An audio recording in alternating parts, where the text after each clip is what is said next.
What's up, guys? Welcome back to the Mystery of History. Today's episode is a very special one because I'm joined by Kolby Essinger, Carson Barri, Thomas Newell, and Kolby at wait, what?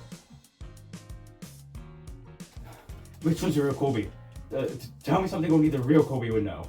Egyptian mythology.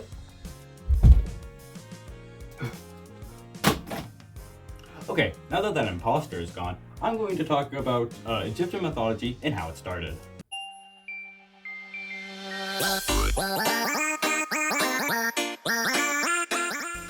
Before Ra, the god of the sun, rose from the sea, it was all a black void, nothing, except for the primeval oceans and a few hills.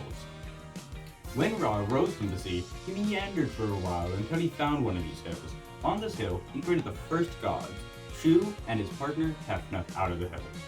Then Geb, the earth, Nut, the sky, and Osiris, the god of the underworld, were born from those two, which completed the cosmos. Now that the earth and sky exist, every detail is set for life to start. All it needs are humans. But you may ask, oh, how are humans made? Were they carved from trees like in Norse mythology? Or were they made out of clay and water like in Greek mythology? No! Ra's tears are what made humans, but not sad tears. Tears of joy, tears of being proud of what he has made.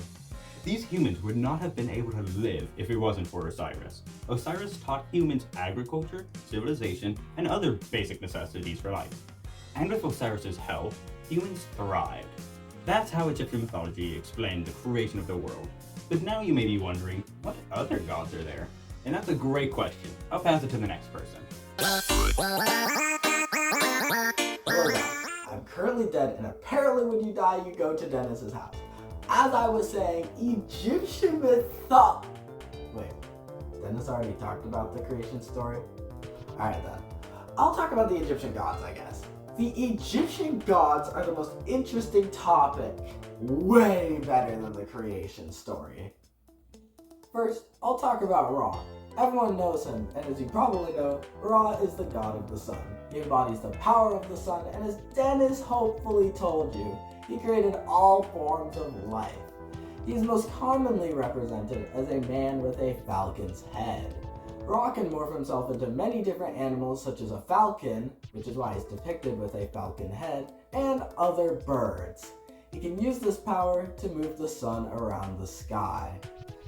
There are other prominent gods like Geb, Nut, Shu, and Tefnut. These are the gods of the earth, the sky, air, and moisture respectively. Geb was the god and the personification of the earth. He was an essential deity that along with the earth was associated with fertility, the underworld, and the divine right of kingship. He was a big member of the pantheon with the 9 main gods. Next up is Nut. Nut is the personification of the sky, stars, and the cosmos. She was an essential figure in the creation myth. She was also the mother of the gods and a protective force for the dead. It was thought that she would swallow the sun as it set and gave birth to it as the sun rose. Next up we have Shu, the god of air and wind. He represents what lies between the earth and the sky, and is the personification of air, wind, and the atmosphere. Most commonly, he was represented as a man wearing a headdress featuring an ostrich feather. Tefnut is the Egyptian goddess of moisture, rain, and dew. She is an essential deity responsible for bringing water to the desert and sustaining life. She is a core member of the 9 main gods. Speaking of these main Egyptian gods, have you ever seen this pose that Nut does? It's almost as funny as the time Dennis shot me.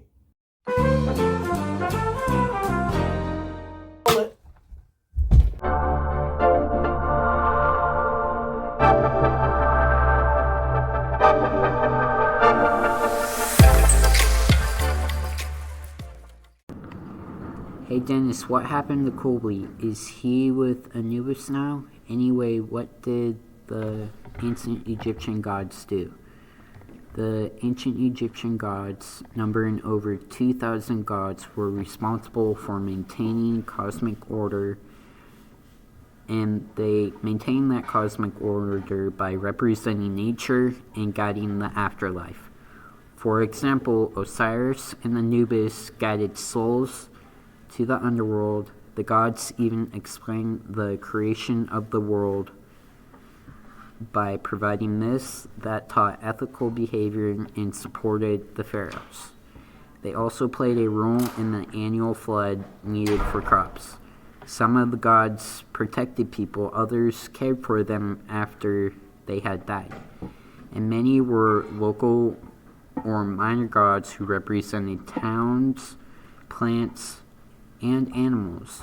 One key creation myth described the Ennead, a group of Egyptian mythology, the beginning of pyramids and pharaohs. But did it ever have an end? It didn't. It had cycles of rebirth and destruction. First, it began with the god Adam destroying the creation and the world, then putting it all back into the void-like primeval waters, the Nun. Then both Osiris and Atum turned into snakes and waited in the void-like waters of the Nun till the next creation happens. Speaking about Osiris, Osiris was not originally the ruler of the underworld. He first began being a god and a pharaoh of Egypt. Then Seth wanted the throne of Egypt and wanted to be a god, so he murdered Osiris and cut him into exactly 14 pieces, and Isis, his wife, looked around and found 13 of his 14 body parts that were scattered all over Egypt. Fun fact, his last part supposedly got swallowed by a fish. Anyways, Isis then briefly resurrected him with his last 13 body parts, and that's when and how he became the ruler of the underworld. Anyways,